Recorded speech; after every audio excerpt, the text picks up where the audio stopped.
अस्सलाम वालेकुम दोस्तों, उम्मीद करता हूँ कि आप सब खैरियत से होंगे। दोस्तों, आज जिस शख्सियत के बारे में हम बात करेंगे उस शख्सियत का नाम है रेमंड डिटमार्स। वो सांप जमा करता और उनकी तिजारत करता। जब बुश मास्टर एक किस्म का सांप न्यूयॉर्क पहुंचा तो उसे देखने के लिए हज़ारों लोग चिड़ियाघर के सामने जमा थे। वो भी 6 माह का बच्चा था, लेकिन वो एक आतिशफशा पहाड़ से कम दिखाई नहीं देता था।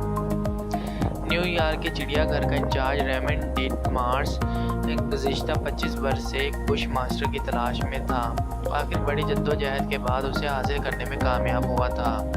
जब मैंने उससे पूछा, यानी कि जिस शख्स ने इसके बारे में लिखा है, उसने उससे पूछा कि वो बुश मास्टर को किस तरह खिलाए पिलाएगा, तो उसने जवाब दिया, ये तो बड़ी आसान बात है। उसका मुंह खोलकर उसमें गोश्त डाल दें और फिर एक छड़ी से वो गोश्त उसके हल्क से नीचे कर दें। रेमंड डिटमार्स सांपों के मुतल्लिक़ वसी इल्म रखता था। उसे हज़ारों सांपों से वास्ता रहा, लेकिन आज तक किसी सांप ने उसे काटा नहीं। उसने सांपों के जहर की एक बेमिसाल दवा बना रखी थी। ये दवा बनाने में उसने कई साल सर्फ किए और अब तक उससे हज़ारों लोगों की ज़िंदगियाँ बच गई हैं। बचपन में रेमंड डिटमार्स के वालिद ने उसे एक फौजी स्कूल में दाखिल कराया था ताकि वो वहाँ वेस्ट पॉइंट मिलिट्री अकेडमी में दाखिला लेने की तैयारी कर सके।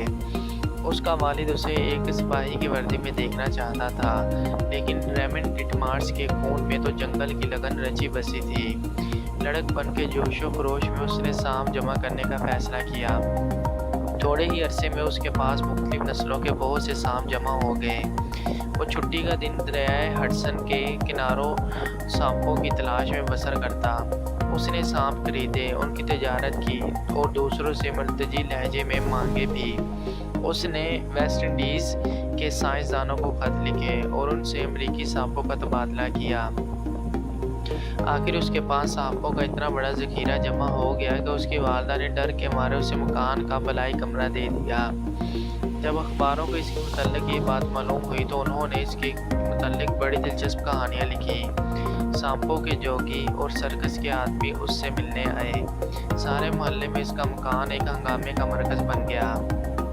सांपों को खुराक मुहैया करने के लिए उसने स्टेनोग्राफी सीखना शुरू कर दी।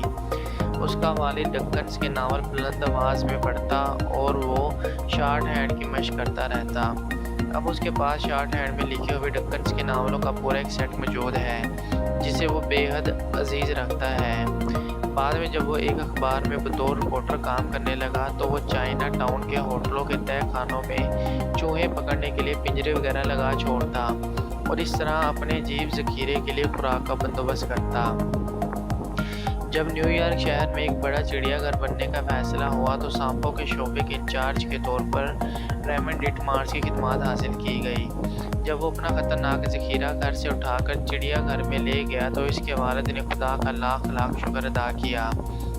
ये 1899 ईस्वी की बात है। इस वक्त से अब तक न्यूयॉर्क के चिड़ियाघर में दुनिया के अजीबोगरीब जानवर और परिंदे जमा हो चुके हैं। रेमंड डिटमार्स के सांपों के मुतल्लिक़ दुनिया में एक अथॉरिटी तस्वर किया जाता है। उससे ज़्यादा कोई शख्स सांपों के बारे में मालूमात नहीं रखता। आपके ख्याल में बंदर किस कदर मस्खरे होते होंगे? ये हकीकत अभी आप पर मुकशफ हो जाती है।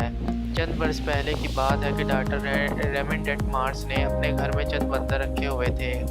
एक दिन जब घर के अफराद कहीं बाहर गए हुए थे तो बंदरों ने पिंजरा तोड़कर आला पैमाने पर जश्न मनाया। एक रोशनदान के ज़रिए वो खाने के कमरे में दाखिल हुए और छत से अवेज़ा बरकी शम्मादान के साथ झूला झूलने लगे।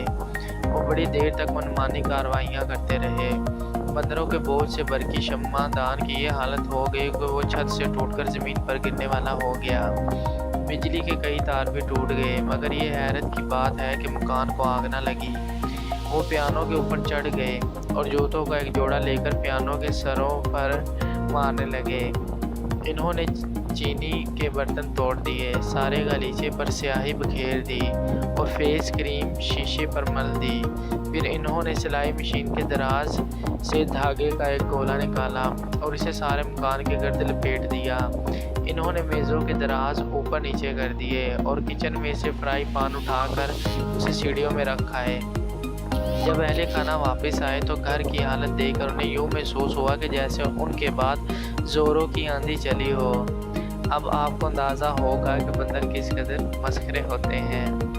دوستو یہ پوری آبیتی یا قصہ جس شخص نے بھی لکھا ہے مکمل ہوا۔ امید کرتا ہوں کہ آپ کو ہماری یہ ویڈیو بہت پسند آئی ہوگی۔